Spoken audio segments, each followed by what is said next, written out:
template. And so let me give an historical background to the church itself. Now, you must understand that the concept of church or the idea of church has historical background. Our faith has a history.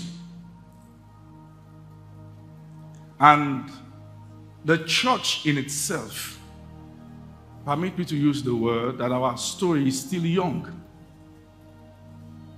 The birth of the church in itself is barely just a little bit above 2,000 years.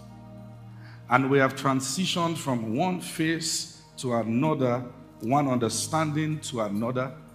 We've had challenges, we've recovered from them. We've had problems, we've recovered from them. But one thing stands out. As long as the practice of Christianity remains a religion, we are worse as every other people or every other religion on earth. And our story has shown that. There's a template for the church as given to us by the early apostles, so that in looking at their lives, their emphasis, and the ordinances they laid, this is the way Paul puts it in 1 Corinthians chapter number 3 verse 10.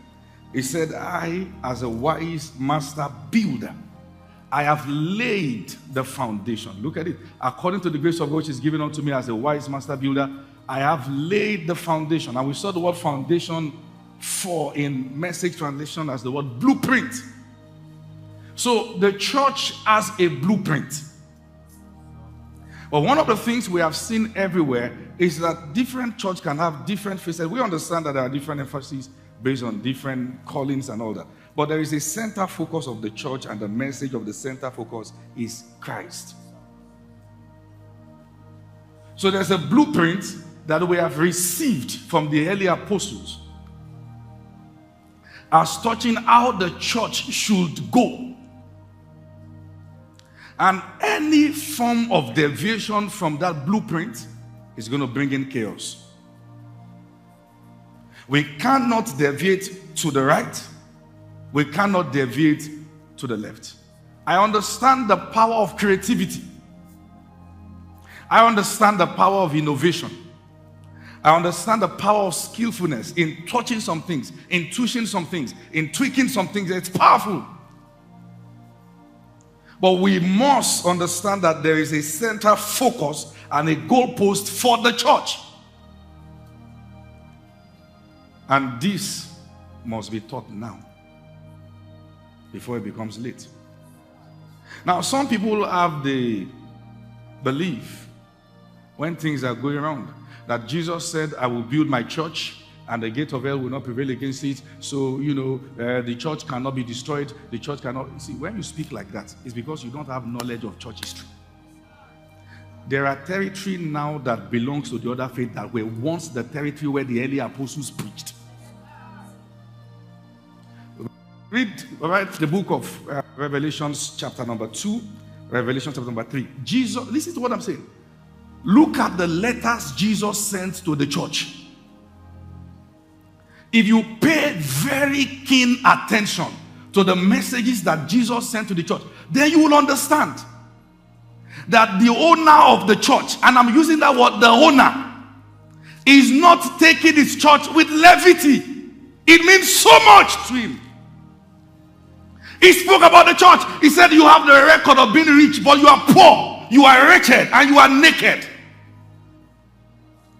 My fear is that there is a possibility that the more sophistication we have, the less worshippers will become. And many of you may not know. Thank God for the music. Thank God for percussion.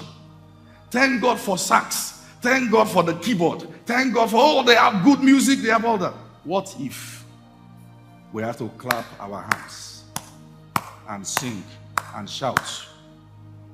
Are we still worshipers? Look at the way the Bible describes the life of those who paid the price for this faith to be handed over to us. Jude said that we must contend earnestly for the faith that was once handed over to the saints. So what we're going to this morning is going back to the blueprint, the standard, the structures they laid. Look at the way the Bible described them. Hebrews chapter number 11.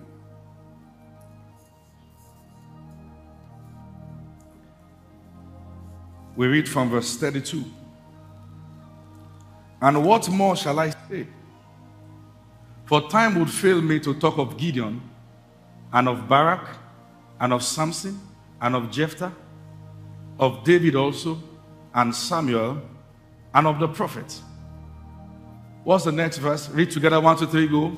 Who through faith subdued kingdoms, wrought righteousness, obtained promises, stopped the mouth of lions. Let me read verse 34. Quenched the violence of fire, escaped the edge of the sword, out of weakness were made strong, became valiant in battle, turned to fight the armies of the aliens. Women received their dead raised to life again. Others were tortured, not accepting deliverance, that they might obtain a better resurrection. All right, still others had trials of mockings and scourgings, and that's kin, and of chains and imprisonment. They were stoned, they were sawn into two, were tempted, were slain with the sword. They wandered about in sheepskins and goatskins, being destitute, afflicted, tormented, of whom this world was not worthy. They wandered in deserts and in mountains, in dens and caves of the earth. This was their life. This was what they did